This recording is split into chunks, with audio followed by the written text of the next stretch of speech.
যে খবরে নজর রাখবো, কলকাতা হাইকোর্টে রাখি বন্ধন উদযাপন। তৃণমূলের আইনজীবী সেলের পক্ষ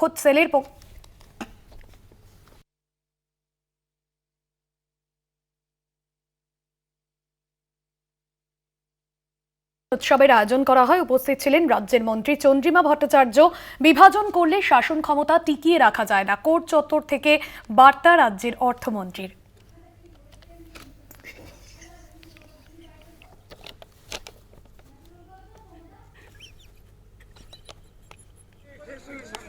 ভাই বোনেরা এখানে লিগ্যাল সেলের যারা আমাদের কর্মীরা রয়েছেন, আইনজীবী কর্মীরা, তারা আজকে এই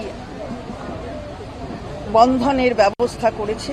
এটা অটুট বন্ধন এবং এই বন্ধনের মাধ্যমেই আমরা যা কিছু অন্যায় হচ্ছে তার বিরুদ্ধে একত্রিত হবার শপথ গ্রহণ করব।